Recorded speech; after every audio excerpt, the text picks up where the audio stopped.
Hey, what is up guys? Jay here from MJTech. Today coming with another Gotrax scooter. This one is the Eclipse Ultra. Keep in mind that the Ultra does have slightly different specs than the non-Ultra. This one has a 48-volt battery with 15 amp hours. It comes with 10-inch pneumatic tires. It is able to hold up to 264 pounds and it weighs about 60 pounds, making it super portable. And it has a one-step folding system, which is convenient as well, as we know. It charges in about 6.5 hours. It has a maximum speed of about 20 miles and a max range of 28 miles. I will count more with about 20 miles.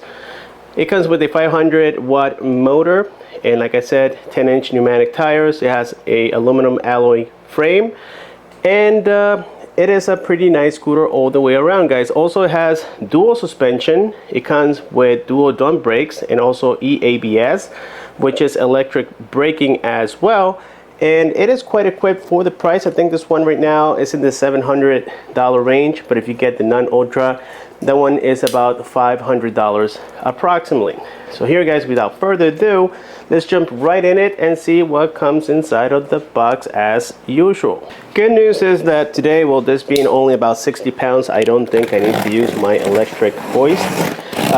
This scooter is also available with the Amazon Prime, so you get it only in a few days, which is convenient. And you can also check their site. They have a whole bunch of promotions going on there as well, which is Gotrax.com. And if you guys look in here, we have a dual box system. So that's very, very good, because we know that these carriers are not nice with these boxes. And I've had bad experiences in the past, guys. But Gotrax went a step forward. Check this out. There's a whole bunch of cardboard in here. Very, very impressive in terms of packaging. This thing is like bulletproof. That's good. So here I can see already the steering bar. We have the handlebar, and the scooter is all the way at the bottom, just sitting there. So let's try to stretch this a little bit, and I think this will slide right off. There we go. There's a whole bunch of like little dividers in here. And so again, let me see here. So we get the charger inside of the box, and this is a 54.6 volt charger. So yes, we do have a 48 volt battery. Typically, if we have a 36 volt battery, we get a 48 volt battery. But in this case, we have a 48 volt battery, so we get a 54.6 charger, 2.5 amps. Again, it takes about 6.5 hours to fully charge. Then we got here the power cord for the charger as typical. Let's see what else we have. We get the manuals, a little adapter to inflate the tires with a Allen driver and 2 screws, or actually several screws on there. So there we go. Let's go ahead and put on the kickstand. It comes already pre-assembled. It seems that Gotrax is all about support. In case you guys don't know what you're doing, you can call their number. There's also a site. So it tells you here that the charger, green means fully charged, red means that it's charging, but you should know that by now. Then it has here their 1-800 or 1844 number that you can call in case you guys need further support. It says do not return this product to the store until you at least give them a chance. Well, guys, I would like to, before we get this handlebar installed, apologize here. It's raining right now. It's actually pouring. So we're going to complete here the installation. It is basically also a one-step installation, at least for the unit that I received.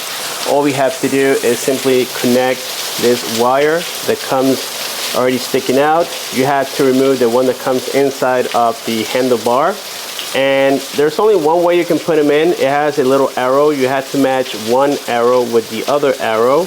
So technically this should go in like this. That's it. Now you simply hide it inside of the steering bar. Make sure that it goes in completely. And now all we have to do, guys, is just install 4 number 4 Allen screws, which are included, and it comes with the Allen key as well.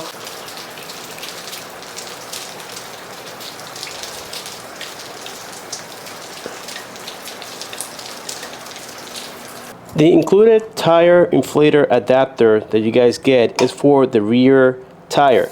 Now it comes already inflated quite high. I believe you have to have these at 30 psi, and they come at about 55 psi. Once again, this is the front side. It comes at about the same 35 psi. That's perfect. Let's leave it as it is. On the right side of the scooter, there is a flap. That's where you would connect the charger, and you have to wait, of course, until the light turns completely green and put the flap back on, because if you don't, debris and humidity is going to get in there and you can possibly damage the scooter.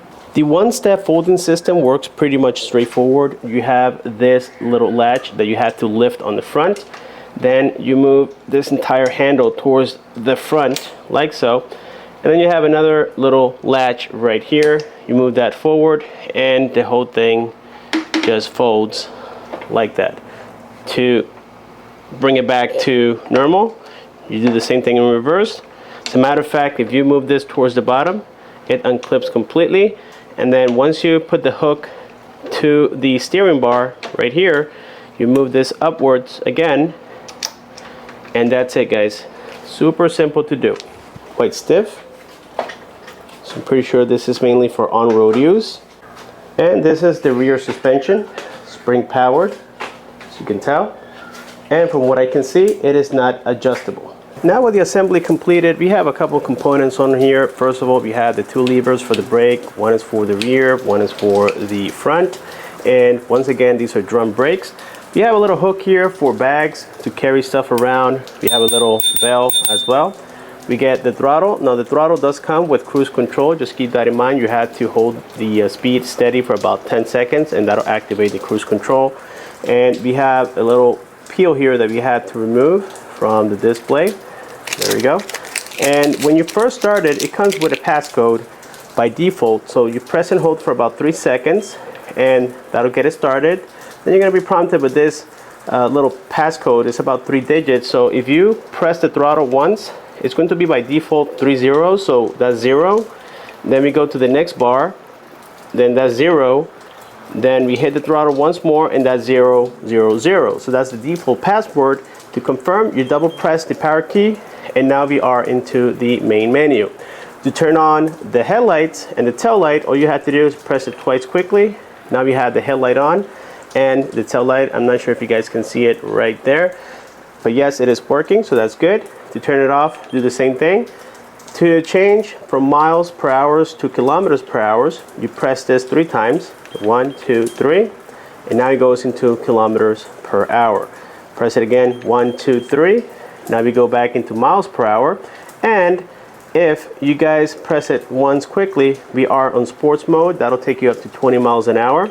Then we have the engine completely off. It doesn't do anything on this mode. That's called walking speed, but it doesn't do anything. Then we have drive. That goes about 15.5 miles per hour. That's it, guys. This is a super simple scooter to use. So let's go ahead and take it for a ride and give you guys my overall thoughts about the Gotrax Eclipse Ultra. Also, check this out, guys. We have lights on the sides of the scooter. They always remain on regardless if you have the headlights turned on or you have them off. 24 hours later. Anyways, we are set to go, guys. Now this one is kind of like kick-started, so you have to move it. Otherwise the engine won't get engaged. So I already felt it yesterday after it stopped raining. It was nighttime, and what I did notice about this particular one is that the suspension is super comfy. It is spring powered on the rear, and then on the front we just have the shocks, but they are so comfortable, guys. It has a lot of play into it, meaning that when you hit a bump you almost don't feel it. Some other scooters that I've tested in the past, they have been a little stiffer, so I kind of got accustomed to that. This is the first scooter that I have to where the suspension feels amazing, and it's not the most expensive. Right now you guys can pick this up on Amazon for about $700. So we know, guys, that Gotrax has proven to be of good quality. The reviews, they speak for themselves. You know, they have good stuff. So right now we are on what they call drive mode. This is only going to take us about 15.5 miles an hour. Okay, so if I press now here the power button once, now we went into sports mode. You can see the little S on there, and this will take us up to, I did 21 miles an hour. I don't know what was that all about, but I did 21 miles an hour. There's a lot of lizards around here, or iguanas is what we call them. But yes, guys, so far this thing's great. Something that you have to do out of the box is adjust the drum brakes. You know, guys, as much as I like Gotrax in terms of brand, for any scooter out there, I don't like having drum brakes. So speaking about the brakes, let's go ahead and do a little stopping power here. Let's see how good it is. And I locked the rear wheel, so that took going about 18 miles an hour. You can see where I skid a little bit. It took a good almost, like, I would say between 14 feet to come to a complete stop, which is not bad, as I said before, guys. I find the kickstart to be a little aggressive in the sense that you had to really hit it hard for it to start, otherwise it won't start, guys. I'm pretty sure that a lot of these things, if I play a little more with the settings, we can get them to change. As per the battery, I mentioned that we have a 15 amp hour battery. This scooter is promising 28 miles. I'm assuming that's if you go easy on it. So if you guys are planning, let's say, a long trip with a scooter like this that is promising 28, I always tell people don't do more than 20. That means 10 going one way and 10 coming back, because the battery does fluctuate, and it all depends on the rider's weight, terrain, and how hard you ride. Me personally, I'm always on mode 3. You know, if it has 3 modes, I'll be in mode 3 all the time, hitting the throttle hard. So with me, batteries don't last as advertised, but that's okay because it is expected, guys. So pretty soon here, we're gonna be hitting some hills. Man, this suspension is great, guys. I'm telling you, I am loving this suspension. It feels fantastic.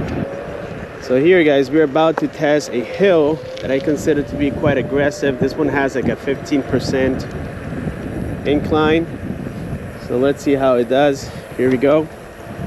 And so far we're doing 14 miles an hour on sports mode, going up.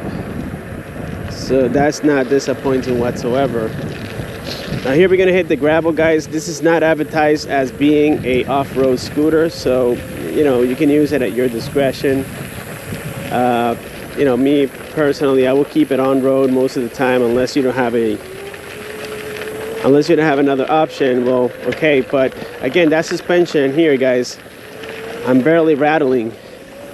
That suspension is great. I keep talking about it because it feels so comfy. The display here, barely any brightness, so don't be disappointed, guys. It barely has any brightness whatsoever, barely. Being 48 volts, what I can tell you is that comparing it, since I have a 36 volt, well, what I can tell you is that it's like more aggressive. The acceleration goes like really hard at the beginning, and also it has a lot of strength. So even though it's not all about the speed, but when you're doing inclines like the hill test we just tried, well, it does it like nothing because the motor has been powered by 48 volts.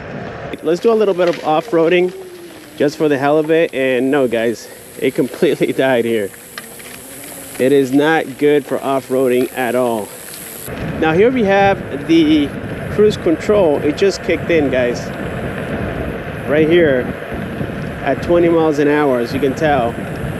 So to kill it, yes, to kill it, you just simply hit the throttle full and then let it go, or you can hit the brakes as well.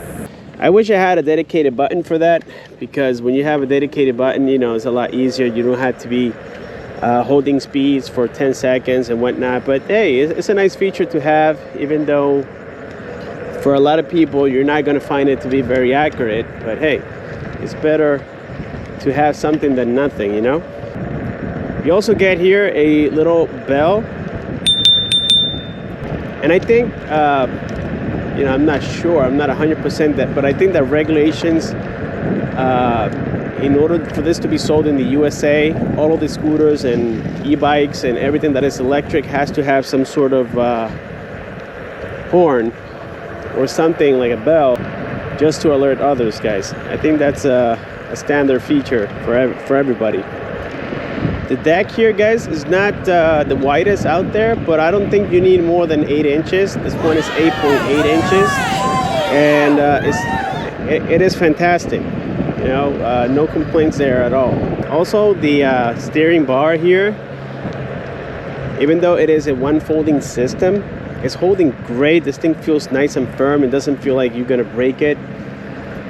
I gotta say, guys, the construction on it is great, and it's not too heavy, only at 60 pounds. That's quite light. Nikki!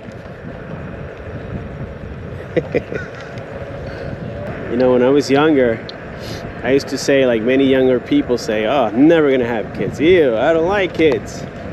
Kids? No. Guess how many I have, guys? I have 3. They are my life. My life. That tells you how much our mentality can change. And that's a big ass iguana, guys. Big ass iguana. Here, my main complaint, my biggest one, is the display. I mean, you can't see nothing unless you're in a shadow like this. That's when I take advantage and kind of like look at the battery level. So the battery is still full, and we have done at this point maybe like 4 miles already, maybe a little more, guys. So I can tell, you know, that gives me an indication that this battery will last a long time. This is not my first Gotrax scooter, and they are really made of good quality, I'm telling you guys. They might, you know, if you're buying a budget scooter, don't expect, you know, for you to get hydraulic brakes if you're paying little money for them. But I think that for what you're paying, you are getting money's worth. Handlebar positioning here. You can't adjust it, but it's just about perfect. I am 5'9" without shoes and 5'10" with shoes. And you guys can see that I'm doing just fine on here, guys. So we're gonna make a quick stop, guys. We're gonna leave it at this so that we don't make the video super long. We will focus on a full review, hopefully in a couple weeks. But this is a semi-review. The full review is typically to tell you how basically it's been holding up. You can also comment below and I will let you know if you guys are interested. Pretty good stuff for not so much money. See you guys later.